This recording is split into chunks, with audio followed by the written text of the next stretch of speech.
大家好，我是阿辉。今天用红薯给大家分享一道特别好吃又营养的美食，不用加一滴水，快速解决全家人的早餐。一起来看看吧。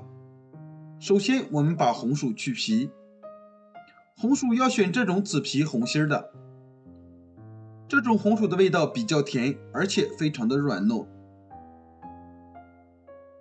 去皮后，我们把它切成薄片儿。尽量切得薄一些，这样容易蒸熟。切好放入盘子里面，再冷水放进蒸锅，盖上盖子，水开后蒸10分钟。红薯蒸至用筷子能够轻易戳透就可以了。将红薯取出，倒入一个大碗中。稍微放凉后，往里面打入2个鸡蛋，用捣泥器把它们捣成泥状，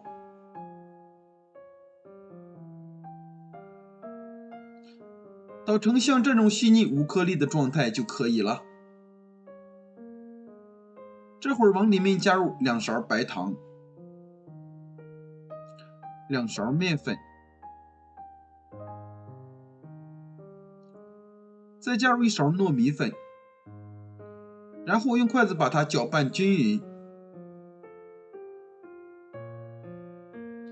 搅拌成像这样的絮状就可以。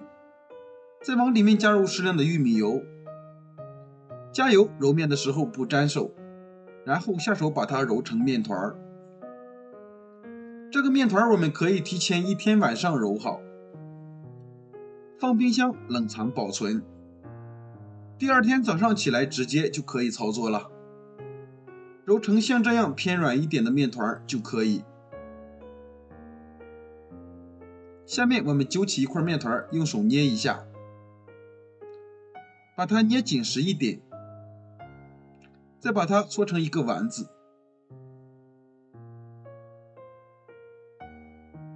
像这样就可以。现在我们的丸子就已经全部做好了。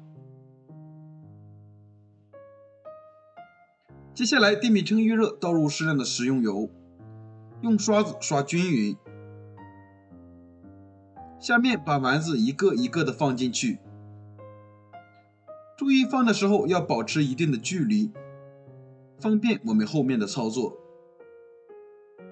我们先放一部分，然后用这种烘焙用的铲子把它按扁，按成像这种小圆饼就可以。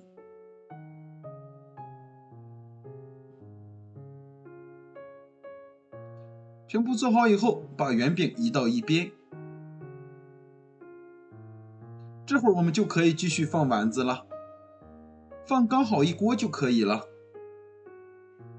把所有的丸子都按成这种小圆饼，然后在上面撒上一点黑芝麻增香。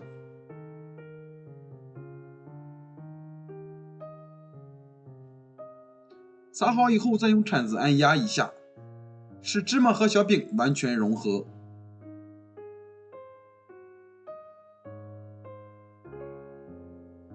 最后在小饼的表面刷上一层油，锁住水分。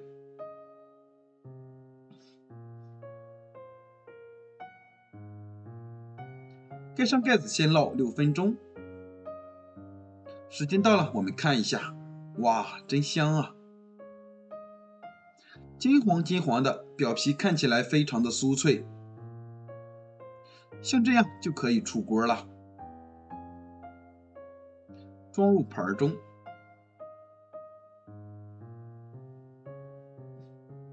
用红薯做的小饼真的是非常的香，这个饼表皮非常的酥脆，里面加了糯米粉和鸡蛋，吃起来非常的软糯香甜，而且一点也不油腻，营养也是非常的全面。如果你也喜欢，就收藏起来试试吧。我每天都会更新不一样的美食视频，喜欢我的视频记得关注、留言、转发，谢谢您的支持，我们下期再见。